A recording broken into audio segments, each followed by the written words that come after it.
Le coup tordu, ici ça parle de vélo, ça parle de cyclisme, le 263e épisode du coup tordu, et il n'y a toujours pas de jingle. En même temps, est-ce que vous connaissez quelqu'un qui met un podcast pour écouter des jingles? C'est une perte de temps, les jingles.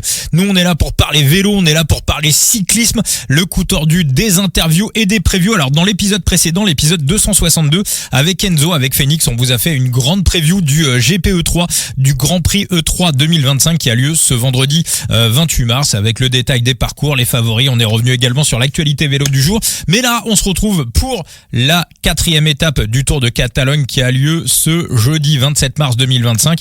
Et Enzo, je te laisse la main, on y va tout de suite avec le parcours. Demain, on a une nouvelle étape de montagne avec arrivée au sommet.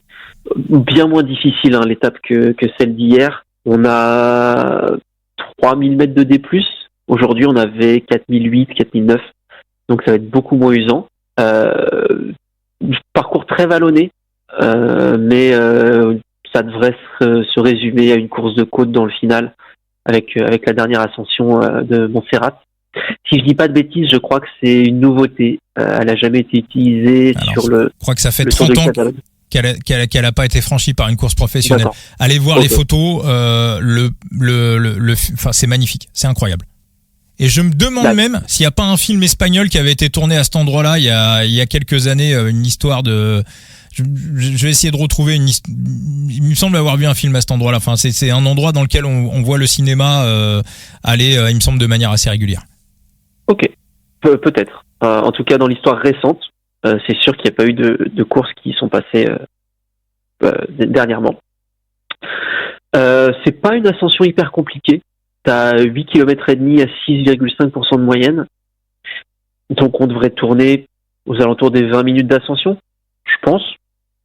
À peu de choses près, pas beaucoup plus long. Par contre, le vent dans l'ascension sera défavorable. Pas hyper fort, souffle à 10 km/h. Je pense que ça sera un poil plus long à mon avis. Si on est si on est sur du 3 minutes au kilomètre, je la situe plutôt aux alentours de 25 minutes. Enfin bon, ça change pas grand-chose. Sauf que quand je regarde le COM, on a, alors le COM de Montserrat, il est fiché à 7,3 km. Il manque le dernier kilomètre en fait, qui est le plus simple. T'as un replat dans les derniers hectomètres. Pozzo Vivo l'année dernière a fait les 7,3 premiers kilomètres en 17 minutes 45. D'accord, ok, donc 20 minutes, c'est ça. T'as raison. Donc il manque un kilomètre. Ouais, ça va monter quasiment. Après, il y a le vent de face. Mais techniquement, ça peut se monter aux alentours de 24-25 de moyenne, même en bon 25 de moyenne. Donc si ça excède les 20 minutes, ce sera pas de beaucoup et probablement à cause du vent de face, je pense. Voilà. Et l'ascension est très linéaire. T'as pas de changement de rythme. C'est vraiment du 6-7%, sauf dans les derniers hectomètres avant le replat, où là t'as vraiment dans le dernier kilomètre avant le replat, t'as une portion qui va toucher les 10%, mais c'est pas très très long. Donc je sais même pas si ça va être utilisé pour attaquer. Quand je vois qu'aujourd'hui ça a fini au sprint, honnêtement, demain, il y a quand même de belles chances que ce soit à peu près la même chose, surtout que l'étape va être beaucoup moins sélective. Enfin, en tout cas, elle va demander beaucoup moins d'efforts aux mecs. Donc, on peut avoir une sorte de redite de ce qu'on a vu aujourd'hui. En gros, finalement, ascension quand même un petit peu plus compliquée que ce qu'on a vu aujourd'hui, mais c'est surtout l'approche et le parcours qui est beaucoup plus simple en fait. Oui. En fait, vu que le parcours est beaucoup plus, t'as quasiment 2000 mètres de dénivelé positif en moins, et 50 km en moins aussi. Non, pardon, je te dis une connerie, 30 km en moins. Donc ça va être moins usant. Enfin, ils vont arriver un peu plus frais au pied de la dernière ascension. C'est une ascension linéaire, donc ça va monter, même si ça monte vite, ça monte au train. Vent de face, les mecs qui seront derrière, enfin ça va être compliqué de faire des vrais écarts. Compliqué de faire des vrais écarts déjà de base, et surtout sur ce type d'ascension au vent de face. Mon avis, c'est qu'on aura vraiment une sorte de remake de ce qu'on a eu aujourd'hui, avec peut-être un peu moins d'écart au final. Parce qu'aujourd'hui, clairement, si Chavito fait pas le dernier relais pour aller chercher Sepkus, Fortunato et Marc Soler. Moi, je me mangeais les burnes. Hier, je termine le podcast en disant attendez, j'ai un flash. Marc Soler 150, puis finalement j'y vais pas. Là, j'étais en train de me manger les burnes en disant oh le con. Et bon, finalement, il va pas au bout. Donc, je remercie Chavito qui quelque part. Mais même, regarde là le fait que Ayuso ait battu au sprint Roglic. Alors, on va en reparler un petit peu après de ce sprint. UAE va être en confiance, pas de problème, ça va rouler fort pour lui. Le travail de Pellizzari aussi était très fort dans le Bolide. Oui, très bon. Très fort. Il fait une bonne partie de l'ascension. Je crois que c'est juste après la petite descente où du coup il arrête et c'est là t'as Chavez qui reprend le manche. Mais le fait que personne n'ait pu prendre trop d'écart, c'est quand même en bonne partie grâce à Pellizzari. Donc demain il sera encore là. Moi, je pense que ça va contrôler. Parce que, honnêtement, je pensais sincèrement aujourd'hui que Ayuso aurait tenté quelque chose. Je pensais qu'il allait tenter d'attaquer. Aussi, ouais. Et s'il l'a pas fait hier, je vois pas pourquoi il le ferait demain. Je vois pas pourquoi il le ferait demain, surtout qu'il a déjà le maillot. Il a battu Roglic, donc il doit avoir confiance en lui. Roglic, il a aucun intérêt à attaquer parce que même s'il a perdu aujourd'hui au sprint, honnêtement, je pense qu'il avait mal étudié le final. Parce que quand je vois il le connaît pourtant. Mais il y a un truc. Parce que quand il prend le premier virage gauche, en fait, qui se rassoit, et que là, il laisse la porte ouverte à Ayuso, d'ailleurs, c'est tout à son honneur. Enfin, sinon, il aurait été disqualifié s'il le fermait, mais t'en as qui aurait au moins eu le réflexe d'essayer de mettre un petit coup, lui, pas du tout. Et Ayuso réaccélère et Roglic juste est assis sur sa selle. Et en fait, même quand il se relève, t'as même pas l'impression qu'il force. Enfin, alors c'est chacun son style, mais presque comme s'il avait pas envie. Tu vois, c'était très bizarre. Et à côté, t'as Ayuso qui a eu l'air de se faire un peu plus mal. Mais après, faut pas oublier que l'année dernière, sur cette même arrivée, Remco bat Roglic en lui mettant même 2 ou 3 secondes, je crois, d'écart. Totalement. Mais Roglic est en forme et honnêtement si demain il y a sprint, je pense qu'il y a vengeance. D'accord. J'allais rebondir sur un truc que t'as dit. Je sais plus. Bon, c'est pas très grave, ça me reviendra peut-être un petit peu plus tard dans le podcast. L'échappée, je sais pas, j'ai l'impression que du côté des UAE, on laissait un peu filer, il y avait un peu un marquage entre tous les favoris. Giulio Pellizzari, il était facile, il était vraiment très facile. Voilà, c'est ce que j'allais dire. Je pense que Pellizzari, même s'il est prévu comme remplaçant pour le Giro, vu la forme qu'il a, quand vraiment ça montait déjà bien et qu'il va parler à côté de Roglic, c'est aussi ça va être compliqué de pas le mettre sur le Giro quand même. En fait, c'est une question que je me posais au début du Tour de Catalogne. Si on voit que ça peut être un très bon dernier homme pour Roglic, après sur le Giro il y aura une grosse équipe aussi. Très grosse. Mais avec la forme qu'il a là, moi je suis pas étonné qu'on lui donne une place en plus sur le Giro. Il l'a déjà fait l'année dernière le Giro, ce sera pas son premier grand tour.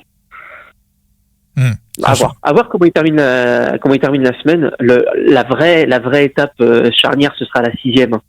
Oui. Avec les successions de côtes. Là, par contre, va falloir être solide. Et là, Roglic aura besoin d'un grand Pellizzari parce que ça va péter. Donc, à voir. Mais s'il finit la semaine aussi fort qu'il a été aujourd'hui, je pense que la question va commencer à se poser. Et je serais même pas étonné que Roglic le demande. Voilà. Parce que pour l'instant, sur leur pré-liste du Giro, ils ont Jay Hindley, ils ont également Dan Felipe Martinez. Alors après, ça ferait peut-être un peu beaucoup de grimpeurs et Martinez, il a pas encore couru cette année, si? Dan Felipe, il me semble qu'on l'a.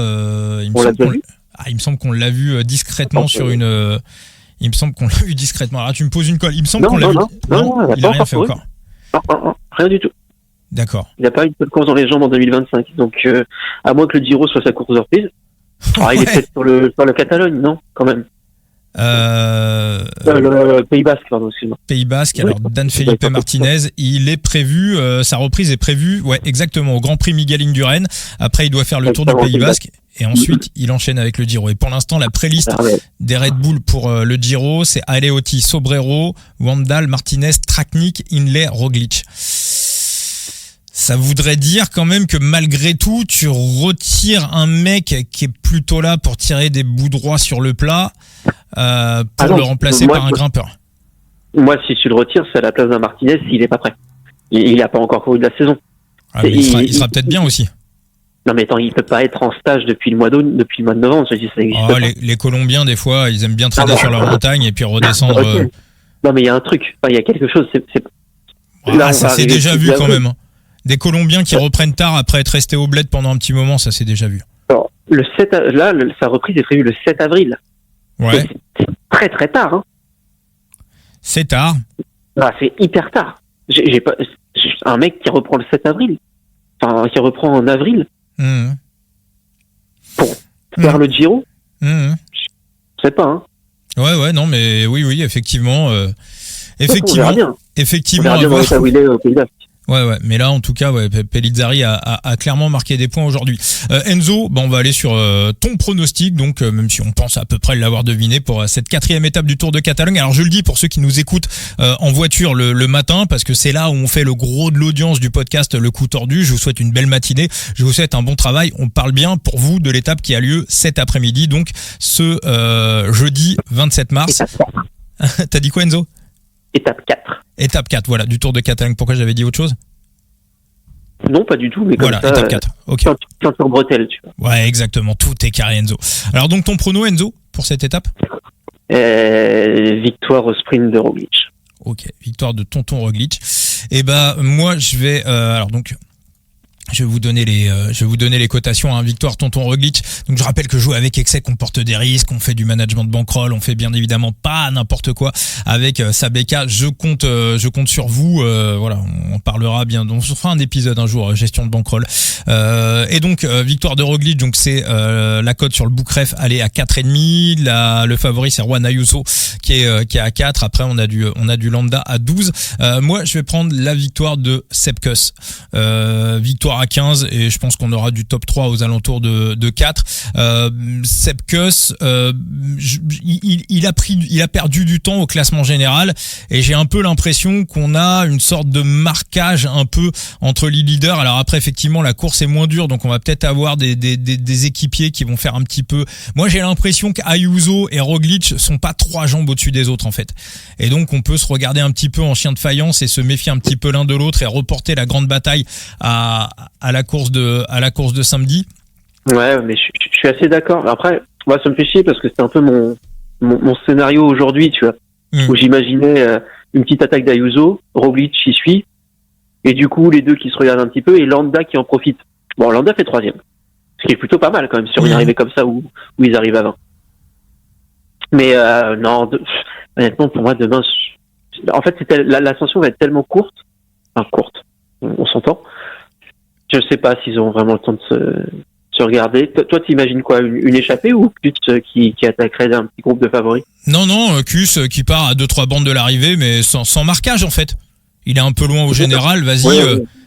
Ayuso qui a peur que Roglic récupère les bonifs, Roglic qui a peur qu'Ayuso récupère les bonifs, les autres équipes pas équipées pour le reprendre. Vas-y mon coco, un fil. Hein. Mais du coup, imaginons qu'ils partent à 3 km de l'arrivée. Ça voudrait dire qu'on a eu 5 km d'ascension, et en 5 km d'ascension, que ni Roglic ni Ayuso n'est plus d'équipier du coup.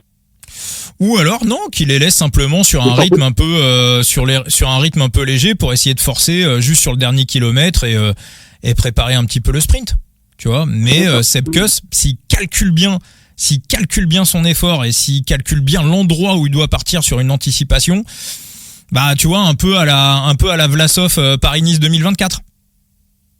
Ouais, je vois. Mais du coup, est-ce que Soler retenterait pas le coup de suivre? Soler peut retenter le coup. Maintenant, Soler, tu le connais aussi bien que moi, et tous ceux qui écoutent le podcast, c'est que Soler, il est complètement sur courant alternatif et que demain, il est capable de terminer dernier de l'étape, quoi. Tu vois, donc et puis Soler, la cote sur l'étape de ce mercredi, elle était à 151. Puis là, les boucs ont un peu raboté l'histoire, donc on se retrouve sur du 41. Moi, il m'a semblé que Kuss était un peu plus. En plus, Kuss, il me semble qu'il a attaqué 2 fois. Il a mis 2 cartouches. À 9 km de l'arrivée aussi, je crois. Voilà. De mémoire, là, je parle, mais il a attaqué un peu plus loin. Donc je pense qu'il s'est rassuré, je pense qu'on retrouve le grand Sepp Kuss. L'ascension, c'est aussi quelque chose qui est complètement dans ses cordes.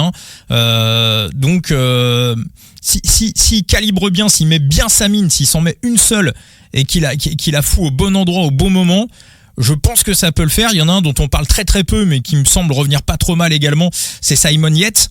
Donc peut-être qu'on va pas vouloir, justement, si Sepp Kuss passe, on va peut-être pas vouloir faire le travail finalement pour se faire contrer par Simon Yates, parce que potentiellement Simon Yates également sur ce type d'arrivée, en tout cas dans ses grandes années, il était complètement capable de faire des trucs, notamment sur le Giro 2017, où il avait fini en PLS, mais pour moi c'est là où il était le plus fort. C'est aussi, on le sait, un type d'ascension qui lui correspond totalement. On a Enric Mas aussi qui a l'air pas mal du tout sur ce tour de Catalogne. Donc Kuss en voilà, la victoire et le top 3. Voilà, ça me paraît pas mal. Victoire 0,03% de bankroll, et puis on divisera ce qui reste pour peut-être du 0,1 ou 0,08 pour le top 3 en fonction de la cote. Moi je le vois, je pense que Kuss s'est rassuré. Clairement aujourd'hui, je pense qu'il a eu ces sensations-là. T'avais raison, les sensations qu'il a eues là sur l'étape de ce mercredi, il les a pas eues depuis la Vuelta 2023. Je pense. Et on sait que ça peut être un des tout meilleurs du monde, avec en plus ils peuvent jouer sur 2 cartes avec Simon Yates juste derrière. Donc voilà, au niveau des ouais, Enzo. J'allais dire, moi, dans mon scénario de sprint, sur une étape un peu moins difficile comme demain, je mettrais peut-être Van Velt en 3e place sur mon podium. Lennart. Alors moi, j'ai arrêté de forcer sur Lennart, parce que aujourd'hui, il fait quoi? Il fait 5-6? Il fait 5, je crois. Il fait 5. Martinez qui fait 4, pas mal, Ouais, le petit Lenny. Ça peut être aussi Lenny, ça peut être aussi une option sur cette étape. On sait qu'il a une belle pointe de vitesse. Mais c'est l'arrivée plate de mémoire. Les derniers hectomètres sont plats. Donc j'irais peut-être plus sur un Van Velt, et encore plat, c'est limite du faux plat descendant. En vrai, ce qu'il faut, faut pas hésiter à lancer son sprint de loin. Tu vas avoir une sorte de grande courbe sur la droite attends, que je te dis pas de conneries. Peut-être à 150 mètres ou 200 mètres. Si je dis pas de bêtises, je regarde, même pas, encore plus loin. Non, je te dis une connerie. Au 450 mètres, tu as une grande courbe sur la droite. Et au milieu de la courbe, en fait, la route va commencer à descendre. Du coup, il faut absolument pas hésiter à lancer de très loin, parce que derrière, c'est quasiment que du faux plat descendant. Si tu vires au-delà de la 5-6e position, ça peut être très compliqué de rentrer, de dépasser, parce que là, il va y avoir les mecs vont prendre beaucoup de vitesse. Donc l'arrivée est quand même un peu spéciale. Ça arrive pas vraiment en altitude. C'est pour ça aussi qu'un Roglic, ça me plaît, parce que même s'il il sera placé, et je pense que sur un truc un peu plus plat, je le mets aussi devant Ayuso. Enzo, tu me dis, sauf si t'as encore quelques minutes, moi j'avais encore 2-3 petits trucs à gérer, mais comme tu veux. Je suis désolé, moi on avait dit 30 minutes, donc on a débordé un petit peu. Merci beaucoup pour ce coup tordu, Enzo, en tout cas. The Big Gear, on rappelle ton site, et je l'ai dit hier dans le podcast, je le redis, ton site est un cadeau de la vie. Voilà, donc c'est un peu abusé. C'est très gentil. Allez voir tout ça. Donc ton site de Big Gear avec les previews de toutes les étapes du Tour de Catalogne, et ce week-end également il y aura une preview de Gand-Wevelgem. C'est ça. Merci à tous. Merci Enzo. Ciao Enzo. Salut. Ciao. Et donc moi je vais poursuivre encore un tout petit peu le podcast pour répondre à quelques questions qu'on m'a posées sur les réseaux sociaux. Alors le coup tordu. Depuis qu'on a lancé le podcast, on est sur la 3e saison. Il y a beaucoup de gentillesse, il y a beaucoup de bienveillance, on reçoit plein de messages. Le podcast augmente constamment. Là, on a passé quelques jours, on était dans le top 30, dans le top 40 des podcasts de sport les plus écoutés en France. L'année dernière, on a terminé à la 122e place. Je pense très sincèrement que cette année, on va terminer, je pense, aux alentours de la 90e place des podcasts de sport les plus écoutés en France. Face, rappelons-le, à des entreprises de podcasts où les centaines de milliers d'euros coulent à flot. On se retrouve également en plein milieu d'émissions de radio où il y a énormément d'argent face à des gens pour qui c'est le métier de créer du contenu sportif. Des gens également qui peuvent renforcer leur podcast avec des moyens vidéo, ce qu'on appelle du vidéocast. Si un jour vous avez envie de monter votre podcast, faire de l'audio, finalement ça coûte pas très très cher. Vous avez besoin d'un micro, une petite table de mixage, alors pas très très cher, tout est relatif bien évidemment, mais pour quelques centaines d'euros vous pouvez monter votre propre podcast. Par contre demain si vous voulez faire du vidéocast, mettre des moyens vidéo, des trucs comme ça, là ça demande une structure on va dire un petit peu plus lourde. Faire du son c'est facile, faire de l'image c'est un petit peu plus compliqué. Donc le coup tordu, on n'arrête pas de monter. On a encore battu notre record sur le dernier épisode de Milan San Remo, même sur YouTube. Sur YouTube, j'ai mis le podcast sur YouTube il y a quelques semaines. Au début, il y avait pas grand monde. Alors c'est pas encore dingue, bien évidemment. On n'est pas Inoxtide ou on n'est pas Squeezie. Mais voilà, on voit aussi que ça monte. Voilà, ça prend un petit peu et que ça va continuer à prendre au fur et à mesure. Donc pour ça, bien évidemment, on vous en remercie. Mais comme tout truc qui marche, qui augmente, qui s'améliore, et c'est quelque chose qui, je vous le dis, moi l'année dernière me manquait. C'est que je me disais. Ça fonctionne, mais il n'y a pas de haters. Et on dit, la critique et les haters sont les signaux du succès. Il faut savoir les accueillir avec fierté. Et bon, voilà. Alors là, on a 2-3 mecs qui commencent à traîner sur les réseaux sociaux et ça va avec le succès du podcast. Et ça me rassure et je suis plutôt content. Alors moi, dans le podcast, je suis pas là pour me prendre la tête sur les réseaux sociaux. C'est une perte de temps globale. Je le ferai pas. Je le ferai jamais. Il y a juste une fois, rappelez-vous, au printemps dernier, après la chute de Vingegaard sur le Tour du Pays Basque, beaucoup n'avaient pas compris le fait que je me jette sur Tadej Pogačar à 3 pour sa victoire du Tour de France. Alors quelques-uns n'avaient pas compris, voilà, mais bon, encore une fois, voilà, j'assume entièrement ce bet. Et si c'était à refaire, bien évidemment, je le referais. Je souhaite pas de mal aux coureurs, je souhaite que personne, voilà, mais je ne joue pas contre un coureur dans ces cas-là. Je ne jouais pas contre Jonas Vingegaard, mais je jouais contre le bookmaker qui proposait la victoire de Tadej Pogačar sur le Tour de France à 3. Donc pour moi, c'est un outil que vous devez absolument utiliser pour battre les bookmakers à long terme. Si vous n'utilisez pas cet outil-là, à savoir l'outil de l'impondérable pour un coureur et sauter sur une cote où vous aurez un edge, où vous aurez un avantage, il ne faut pas jouer au paris sportif. Voilà, ne le faites pas. Les bookmakers sont froids comme des crocodiles. Vous devez également, quand vous jouez, quand vous mettez de l'argent, vous devez également être froid comme un crocodile. Alors, je me prendrai pas la tête sur les réseaux sociaux, je perdrai pas mon temps. En revanche, quand il y a des réactions, quand il y a des questions, et des fois des questions qui piquent un peu, je vais répondre. Voilà, je répondrai dans le podcast parce qu'il n'y a pas de sujet sous la table, il n'y a pas de questions sous le tapis. Et après tout, il n'y a pas de questions de merde. Toutes les questions sont intéressantes. Déjà, je vais faire un big up à Yaya Jojous qui m'a laissé un message très très sympa sur YouTube, comme pas mal d'entre vous. Voilà, il écoute le podcast depuis un an et demi, et c'est la première fois qu'il a envoyé un message. Donc merci à toi Yaya, moi ça m'a fait très plaisir ton message. Alors le coup tordu va pas non plus se transformer en une émission de dédicace, je vous rassure. Mais il y a un certain Salah qui est arrivé sur X, sur Twitter, donc qui a rebondi sur les étapes, la troisième étape du Tour de Catalogne, où j'avais donné la victoire de Juan Ayuso. La cote était, sur le Bookref c'était 2,62. Après le podcast, je l'ai trouvé à 2,76. Et la victoire de Lennart Van Delvet que j'ai trouvé à 5. Donc on a été gagnant sur cette étape. Ça s'est joué vraiment à un demi-pneu, mais bien évidemment on prend. Et donc le copain m'a demandé, il a le droit, il m'a dit c'est quoi cette cote de merde, sa question, et sa deuxième réaction c'était mais t'avais pas dit qu'on prenait Lennart Van Delvet à 7 ou à 8. Alors pour le deuxième sujet, j'étais très clair, au moment du récap des bêtes, à la fin du podcast hier, j'avais été induit en erreur par quelqu'un qui suivait le podcast en live, parce que j'étais sur TikTok à ce moment-là, qui avait confondu Van Delvet à 8 au classement général et Van Delvet à 5 sur l'étape. Donc j'ai été très clair à la fin, voilà, j'ai dit Van Delvet on l'a pas à 7 ou à 8, donc voilà. Ça veut dire que la cote va être un petit peu plus basse, donc il faut rehausser la mise de Lennart Van Delvet. Voilà, moi je l'ai trouvé à 5,5 après le podcast, donc j'avais été véritablement très clair là-dessus, il y a absolument aucun souci.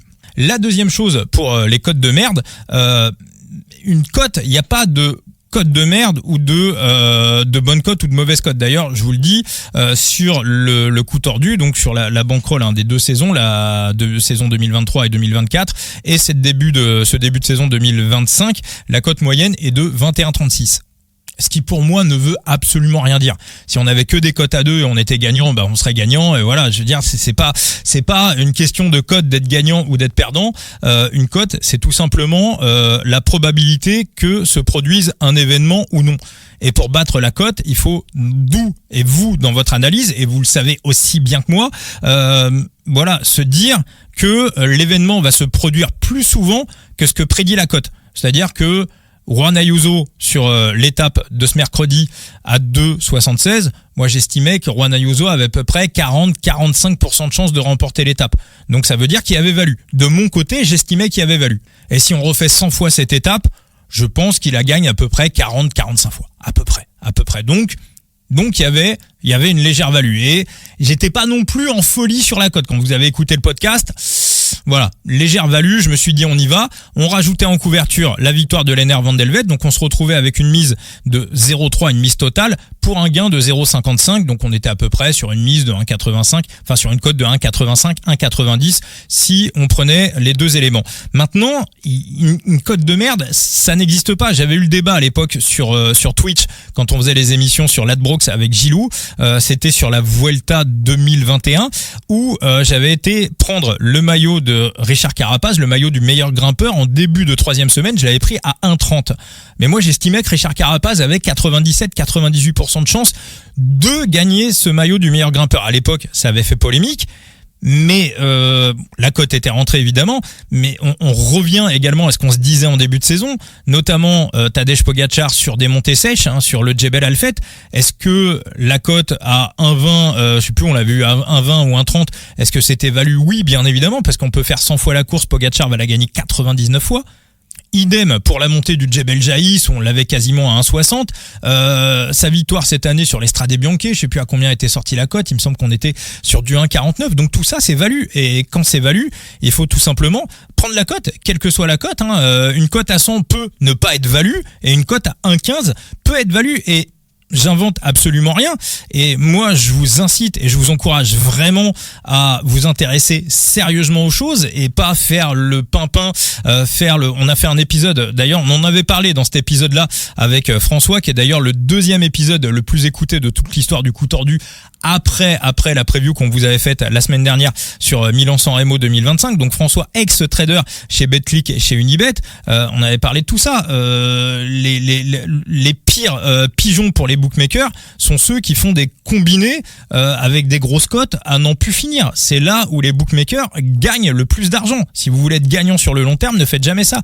Ou alors si vous êtes habitué à faire des combinés à n'en plus finir, vous avez autant de chances de gagner que d'aller gratter un ticket de loto.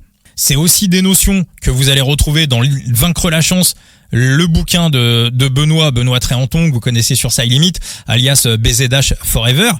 Son bouquin est toujours disponible, Vaincre la chance, qui va vous donner de très bonnes bases au niveau du betting. Vous pouvez taper sur YouTube, il ruine les bookmakers. Il y a quelques vidéos de Benoît dans son ex-vie de parieur qui sont montées, je crois, sur YouTube à 800, 900 000. C'est quelqu'un qui, alors maintenant, il est parti dans autre chose. Il a ouvert un restaurant, mais c'est quelqu'un qui a vécu pendant plusieurs années des paris sportifs. Ils sont très peu dans ce cas-là en France. Je pense qu'on peut les compter vraiment sur les doigts d'une main. C'est extrêmement compliqué. Encore une fois, 3% des joueurs sont gagnants sur le long terme. Mais vivre des paris sportifs est une utopie. Et les mecs qui vivent des paris sportifs, ils vivent des paris sportifs en prenant uniquement des values. Ils jouent quand ils estiment qu'il y a une value. Et c'est ce que vous devez faire. Donc à partir de là, la notion de cote de merde, pour te répondre, ça là, la notion de cote de merde, elle n'existe pas. Et il y a un autre compte vraiment que je vous encourage à suivre sur les réseaux sociaux et même à écouter son vidéocast sur YouTube, c'est Dorado. Dorado que je ne connais pas personnellement, à la différence de Benoît, parce que Benoît Tréanton, on discute, on échange quasiment quotidiennement. Donc un autre personnage très célèbre dans les paris sportifs et très très sérieux. Lui, il est plutôt spécialisé basket. Il s'appelle Dorado. Je vous invite à écouter son vidéocast avec un gars que j'adore, que je connais pas personnellement, mais que je trouve très très intelligent. Il s'appelle Robin Desbêtes. Et aussi à vous abonner sur Twitter, sur X, au compte de Dorado, où En permanence, il réexplique les bases. Voilà, les bases du betting et toute l'attitude à avoir et le travail qu'il faut faire pour être gagnant sur le long terme et ce qu'il ne faut pas faire et ce qui amène à la perte aussi sur le long terme. Donc vraiment, si vous jouez pour gagner, parce que Robin des Bêtes d'ailleurs avait sorti un sondage il y a très peu de temps, un sondage qui personnellement m'avait choqué. Sachez qu'en France, dans les paris sportifs, un parieur sur 2 ne joue pas pour gagner. Ça, moi, ça me paraît mais totalement hallucinant. À quoi bon ne pas jouer pour gagner ? Quel est le but ? Quel est l'intérêt ? Si ce n'est à part donner de l'argent aux bookmakers. Il n'y a aucun intérêt. Si vous ne jouez pas pour gagner, enfin, sauf si vous aimez, dans ce cas-là, donner votre argent à une œuvre caritative. Et encore même en gagnant, rappelez-vous, l'année dernière, on a fait un petit bénéfice dans le coup tordu. Hein, ça représentait à peu près 230 euros de bénéfices sur l'année. On a versé les bénéfices au Téléthon. Donc, même en étant gagnant, vous pouvez reverser l'argent à des associations caritatives. Donc voilà. Donc je vous le redis, n'hésitez pas, voilà, Dorado, c'est voilà quelqu'un, Vaincre la chance, le livre de Benoît Tréanton, et Dorado, à la fois son vidéocast, son émission sur YouTube avec Robin des Bêtes, et aussi son compte X, son compte Twitter. C'est des pionniers des paris sportifs en France, des gens sérieux, des gens intelligents. N'hésitez pas à les suivre, voilà, c'est encore des pour moi, voilà, on touche au top du top. Et moi, dans ce que j'essaye d'appliquer, parfois avec de la réussite, parfois avec moins de réussite, mais ce que j'essaye d'appliquer, c'est un petit peu simplement ces bases, essayer d'avoir une analyse, essayer de définir un scénario, et en fonction de cette analyse, de ce scénario, essayer de voir ce qu'il y a à faire ensuite en fonction des cotations qui sont proposées par les bookmakers. Et ce podcast est aussi une aide pour vous aider à aller dans ce sens-là. On vous dit pas de nous suivre automatiquement. D'ailleurs, je pense que dans l'épisode d'avant sur le E3, il y en a qui seront d'accord avec le pronostic d'Enzo. Voilà, je pense que la majorité sera plutôt d'accord avec le pronostic d'Enzo et moins d'accord avec moi, mais c'est pas grave. Mais voilà, on essaye de vous donner des outils factuels pour vous aider à vous faire vous-même votre propre analyse et pas forcément que du betting. C'est aussi valable pour les jeux de fantasy. Aujourd'hui, il existe énormément de jeux de fantasy où vous pouvez chercher à savoir qui sera le vainqueur sans obligatoirement mettre d'argent, ce qu'on appelle tout simplement du divertissement sportif. Merci à tous pour cet épisode du coup tordu, hein, double épisode. Je vous rappelle que sur l'épisode d'avant, vous retrouvez la preview du GPE 3 et on se retrouvera ce jeudi soir pour la preview et pour les pronostics de la 5e étape du Tour de Catalogne. S'il y a quelque chose à faire, hein, je crois que c'est un sprint, donc voilà, s'il n'y a pas de podcast, c'est que j'ai pas détecté de value ou qu'il n'y a pas forcément de choses à faire ou qu'il n'y a pas trop d'actualité vélo, mais voilà, même s'il n'y a pas de bête, on se retrouvera peut-être quand même pour une petite actu vélo. En tout cas, on verra ça. Voilà les amis, je vous souhaite de bonnes étapes et une bonne 4e étape du Tour de Catalogne. Ciao les potos.